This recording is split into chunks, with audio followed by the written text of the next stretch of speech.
यह है जी के रणभूमि, जहां हर सवाल जीत की तैयारी है। नमस्कार दोस्तों, आज के इस विशेष वीडियो में हम भारत के उस महान नायक की जीवन यात्रा को करीब से देखेंगे, जिन्होंने सत्य और अहिंसा को अपना सबसे बड़ा हथियार बनाया। हम बात कर रहे हैं महात्मा गांधी की। एक साधारण बालक से लेकर राष्ट्रपिता बनने तक का उनका सफर न केवल संघर्षों की कहानी है, बल्कि ये भारत की आजादी का एक जीवंत दस्तावेज भी है। चाहे आप किसी प्रतियोगी परीक्षा की तैयारी कर रहे हों या इतिहास में रुचि रखते हों, आज का यह वीडियो आपको गांधी जी के जीवन की उन महत्वपूर्ण घटनाओं और आंदोलनों की गहराई तक ले जाएगा, जिन्होंने आधुनिक भारत की दिशा तय की। तो चलिए शुरू करते हैं गांधी युग का ये ऐतिहासिक सफर। के पन्नों में कुछ तारीखें अमर हो जाती हैं। ऐसी ही एक तारीख थी 2 अक्टूबर 1869, जब गुजरात के पोरबंदर में मोहनदास करमचंद गांधी का जन्म हुआ। पिता करमचंद गांधी और माता पुतलीबाई के संस्कारों ने उनके बचपन को संवारा। शिक्षा की चाह उन्हें 7 समंदर पार लंदन ले गई, जहां उन्होंने वकालत लॉ की पढ़ाई की। बचपन के वे गहरे संस्कार और लंदन में एक बैरिस्टर बनने के लिए किए गए संघर्षों ने उनके व्यक्तित्व की मजबूत नींव रखी। लगभग 1890 के दौर का वो युवा छात्र शायद खुद नहीं जानता था कि वो आगे चलकर पूरे राष्ट्र की नियति बदलने वाला है। लेकिन मोहनदास से महात्मा बनने का सफर शुरू हुआ दक्षिण अफ्रीका की धरती पर।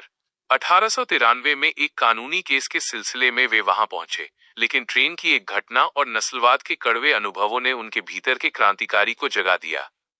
यहीं 1906 में एशियाटिक एक्ट पंजीकरण प्रमाण पत्र के खिलाफ उनके पहले सत्याग्रह का जन्म हुआ।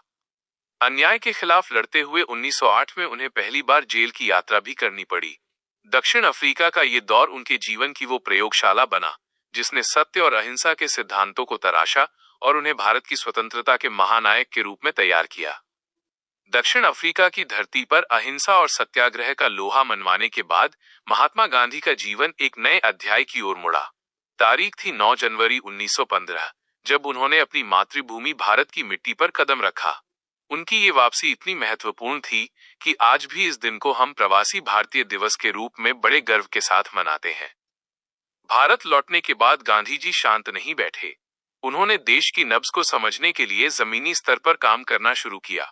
इसी कड़ी में 1916 में उन्होंने अहमदाबाद में साबरमती नदी के शांत किनारों पर साबरमती आश्रम की स्थापना की।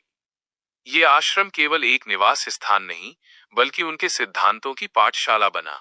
यहीं से उन्होंने अपने 3 सबसे शक्तिशाली हथियारों सादगी, खादी और चरखे का प्रचार शुरू किया।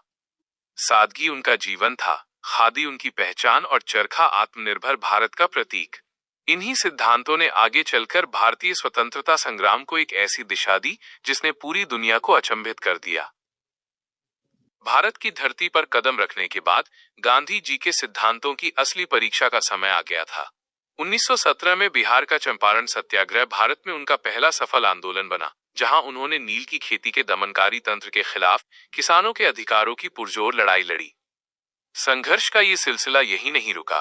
1918 में अहमदाबाद मिल हड़ताल के दौरान उन्होंने एक नया और शक्तिशाली हथियार अपनाया, अपनी पहली भूख हड़ताल, ताकि मिल मालिकों और मजदूरों के विवाद को सुलझाया जा सके। उसी वर्ष उन्होंने खेड़ा सत्याग्रह की कमान संभाली और अकाल की मार झेल रहे किसानों के लिए लगान, टैक्स माफी की मांग को लेकर अडिग रहे। एक के बाद एक मिली इन ऐतिहासिक जीतों ने यह साबित कर दिया कि सत्य और अहिंसा में कितनी ताकत है। इन आंदोलनों ने मोहनदास करमचंद गांधी को देश के कोने कोने में एक प्रभावशाली जननेता के रूप में स्थापित कर दिया। 1919 भारतीय इतिहास का वो दौर था जब देश एक बड़े वैचारिक बदलाव से गुजर रहा था। इसी दौरान गांधी जी ने खिलाफत आंदोलन में अपनी सक्रिय और निर्णायक भूमिका निभाई। यह आंदोलन तुर्की के खलीफा के सम्मान की रक्षा और ब्रिटिश साम्राज्य की मनमानी के विरोध में शुरू हुआ था। गांधी जी की दूरदर्शिता ने इस आंदोलन में केवल एक धार्मिक मुद्दा नहीं, बल्कि हिंदू मुस्लिम एकता को फौलादी बनाने का एक सुनहरा अवसर देखा। उनका मानना था कि जब तक देश का हर समुदाय कंधे से कंधा मिलाकर खड़ा नहीं होगा, स्वराज की मंजिल पाना नामुमकिन है। खिलाफत आंदोलन के माध्यम से गांधी जी ने पूरे देश को एक सूत्र में पिरो दिया। एकता के इन महान प्रयासों ने न केवल अंग्रेजों की नींव हिला दी, बल्कि आने वाले समय के बड़े स्वतंत्रता आंदोलनों के लिए एक अटूट और मजबूत भूमिका भी तैयार कर दी। अमृतसर के जलियांवाला बाग हत्याकांड के क्रूर अन्याय ने पूरे देश के आक्रोश को एक नई दिशा दी। 1920 में गांधी जी ने असहयोग आंदोलन का आह्वान किया, ये ब्रिटिश शासन के खिलाफ भारत का पहला सबसे बड़ा और देशव्यापी अहिंसक जन आंदोलन बना। नारा साफ था, सरकारी स्कूलों, कॉलेजों और अदालतों का पूर्ण बहिष्कार। सड़कों पर विदेशी सामानों की होली जलाई गई। इस सामूहिक शक्ति ने ब्रिटिश साम्राज्य की औपनिवेशिक नींव को हिलाकर रख दिया और हर भारतीय के मन में स्वराज की अलख जगा दी। लेकिन जब ये आंदोलन अपने चरम पर था, तभी 1922 में चौरी चौरा की एक हिंसक घटना ने इतिहास की दिशा बदल दी। प्रदर्शनकारी भीड़ द्वारा पुलिस थाने में आग लगाए जाने की खबर ने गांधी जी को अंदर तक झकझोर दिया। सत्य और अहिंसा के पुजारी ने एक कठोर और साहसी निर्णय लिया। उन्होंने कहा, मुझे ऐसी आजादी नहीं चाहिए जो खून से सनी हो। अपने सिद्धांतों पर अडिग रहते हुए गांधी जी ने तत्काल असहयोग आंदोलन वापस ले लिया। यह फैसला कठिन था, लेकिन इसने दुनिया को संदेश दिया कि उनके लिए नैतिक मूल्य राजनीतिक जीत से कहीं ऊंचे हैं। इस भारतीय राजनीति के इतिहास में एक मील का पत्थर साबित हुआ। कर्नाटक के बेलगाम में आयोजित कांग्रेस का ये अधिवेशन बेहद खास था। ये पूरे इतिहास में एकमात्र ऐसा अवसर था जब महात्मा गांधी ने स्वयं भारतीय राष्ट्रीय कांग्रेस के अध्यक्ष पद की कमान संभाली थी। बापू का अध्यक्ष बनना इस बात का प्रतीक था कि अब स्वतंत्रता का ये आंदोलन पूरी तरह से उनके सत्य और अहिंसा के सिद्धांतों पर आधारित होगा। इस अधिवेशन ने न केवल कांग्रेस के भीतर नई जान फूंकी, बल्कि भारत के स्वतंत्रता संग्राम को एक नई दिशा और नई ऊर्जा भी प्रदान की। यहां से गांधी जी ने स्पष्ट कर दिया कि आजादी की लड़ाई सिर्फ राजनीति तक सीमित नहीं, बल्कि ये समाज के हर वर्ग के उत्थान का मार्ग है। साल 1931 भारतीय स्वतंत्रता संग्राम में एक अत्यंत महत्वपूर्ण और कूटनीतिक मोड़ लेकर आया। ये वो समय था जब अहिंसा की शक्ति ने ब्रिटिश हुकूमत को बातचीत की मेज पर आने के लिए मजबूर कर दिया था। 5 मार्च 1931 को एक ऐतिहासिक घटना घटी, जब वायसराय लॉर्ड इरविन और महात्मा गांधी के बीच एक राजनीतिक समझौता हुआ, जिसे आज हम गांधी-इरविन समझौते के नाम से जानते हैं। इस समझौते ने भारतीय जनता के अधिकारों को एक नई पहचान दी और जेलों में बंद कई सत्याग्रहियों की रिहाई का मार्ग प्रशस्त किया। इसी वर्ष गांधी जी एक बार फिर 7 समंदर पार लंदन पहुंचे। द्वितीय गोलमेज सम्मेलन, सेकेंड राउंड टेबल कॉन्फ्रेंस में वे भारतीय राष्ट्रीय कांग्रेस के एकमात्र प्रतिनिधि के रूप में शामिल हुए। लंदन की उस मेज पर बैठकर उन्होंने पूरे विश्व के सामने भारत की आजादी की पुरजोर मांग रखी, जिससे दुनिया को यह संदेश गया कि भारत अब अपनी नियति खुद लिखने के लिए तैयार है। जब एक मुट्ठी नमक ने दुनिया के सबसे बड़े साम्राज्य की चूल्हे हिला दी, महात्मा गांधी के नेतृत्व में शुरू हुई दांडी यात्रा भारतीय स्वतंत्रता संग्राम का एक ऐसा स्वर्णिम अध्याय है जिसने हर भारतीय के भीतर सोए हुए साहस को जगा दिया। साबरमती आश्रम से दांडी के समुद्र तट तक बापू ने अपने सहयोगियों के साथ 241 मील की वो ऐतिहासिक पैदल यात्रा की, जिसने पूरी दुनिया का ध्यान भारत की ओर खींच लिया। कदम कदम पर बढ़ता जनसैलाब इस बात का गवाह था कि अब आजादी की चाह को दबाया नहीं जा सकता। 6 अप्रैल 1930 की सुबह दांडी के तट पर गांधी जी ने झुककर मुट्ठी भर नमक उठाया और इसी के साथ दमनकारी ब्रिटिश नमक कानून को तोड़ दिया। नमक का वो छोटा सा टुकड़ा महज एक वस्तु नहीं, बल्कि ब्रिटिश राज के खिलाफ खुली चुनौती थी। इस ऐतिहासिक कार्य के साथ ही पूरे देश में सविनय अवज्ञा आंदोलन, सिविल डिसोबीडियंस मूवमेंट का आगाज हुआ, जिसने स्वतंत्रता की जंग को एक निर्णायक मोड़ पर ला खड़ा किया। साल 1932 भारतीय समाज के भीतर एकता और समानता स्थापित करने के प्रयासों का एक ऐतिहासिक वर्ष था। इसी वर्ष यरवदा जेल में महात्मा गांधी और डॉक्टर B.R. अंबेडकर के बीच एक ऐतिहासिक समझौता हुआ, जिसे दुनिया पूना समझौता, पूना पैक्ट के नाम से जानती है।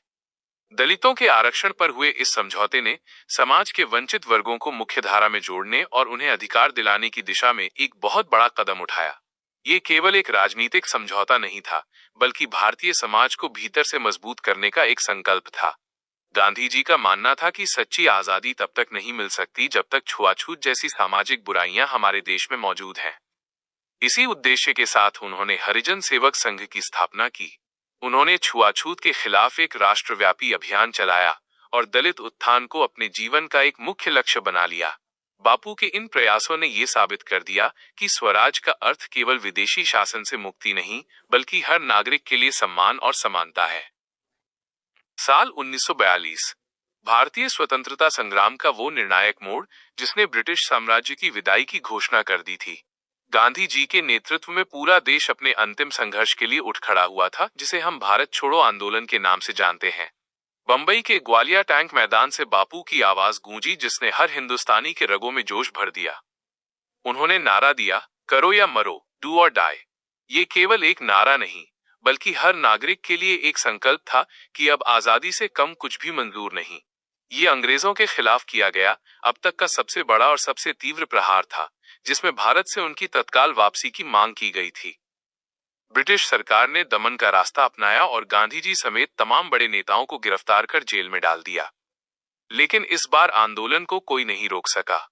नेतृत्व के जेल जाने के बावजूद देश की जनता खुद अपनी नेता बन गई और आंदोलन को जीवित रखा। गांव-गांव, शहर-शहर से उठी आजादी की ये गूंज इस बात का साफ संदेश थी कि भारत अब और ज्यादा समय तक गुलाम नहीं रह सकता। इतिहास का वो काला दिन, 30 जनवरी 1948। शाम का वक्त था, जब नई दिल्ली के बिड़ला हाउस में प्रार्थना सभा का आयोजन हो रहा था। पूरा देश आजादी की नई सुबह देख ही रहा था कि अचानक 3 गोलियों की आवाज ने पूरे राष्ट्र को सुन्न कर दिया।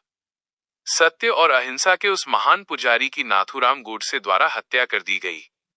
उनके मुख से निकले अंतिम शब्द थे, हे राम। चश्मा, लाठी और खड़ाऊं। बापू की ये चंद चीजें आज भी उस सादगी और ऊंचे विचारों की गवाह हैं, जिन्होंने दुनिया के सबसे बड़े साम्राज्य को घुटनों पर ला दिया था। भले ही बापू का पार्थिव शरीर हमसे दूर चला गया, लेकिन उनके विचार, उनका त्याग और अहिंसा का उनका मार्ग आज भी पूरी मानवता के लिए एक मशाल की तरह जल रहा है। एक युग का अंत भले ही हुआ, पर महात्मा गांधी अपनी शिक्षाओं के रूप में अमर हो गए। इन्हें एक बार कहा था, मेरा जीवन ही मेरा संदेश है। उनकी यह विरासत केवल भारत की सीमाओं तक सीमित नहीं रही, बल्कि इसने पूरी दुनिया के सोचने का तरीका बदल दिया। गांधी जी के अहिंसा और सत्याग्रह के विचारों ने मार्टिन लूथर किंग और नेल्सन मंडेला जैसे महान विश्व नेताओं को अन्याय के खिलाफ लड़ने की शक्ति दी। उनके प्रयोगों ने यह साबित कर दिया कि बिना हथियार उठाए भी सबसे बड़ी ताकतों को झुकाया जा सकता है। आज भी सत्य और अहिंसा के उनके आदर्श एक गहरे अंधेरे में जलती हुई मशाल की तरह हैं, जो पूरी मानवता को शांति और भाईचारे का रास्ता दिखाते हैं। बापू भले ही हमारे बीच नहीं हैं, लेकिन उनकी शिक्षाएं हमेशा विश्व के लिए एक मार्गदर्शक बनी रहेंगी। अगर आपको ये शैक्षणिक वीडियो पसंद आया हो, तो इसे लाइक करें और अपने उन मित्रों के साथ साझा शेयर करें जो प्रतियोगी परीक्षाओं की तैयारी कर रहे हैं। ऐसी ही और ज्ञानवर्धक तथा परीक्षा उपयोगी वीडियो देखने के लिए हमारे चैनल को सब्सक्राइब करें और बेल आइकॉन अवश्य दबाएं। कमेंट सेक्शन में हमें बताएं कि आप अगला वीडियो किस ऐतिहासिक विषय पर देखना चाहते हैं। आपकी सफलता की हार्दिक शुभकामनाओं के साथ धन्यवाद।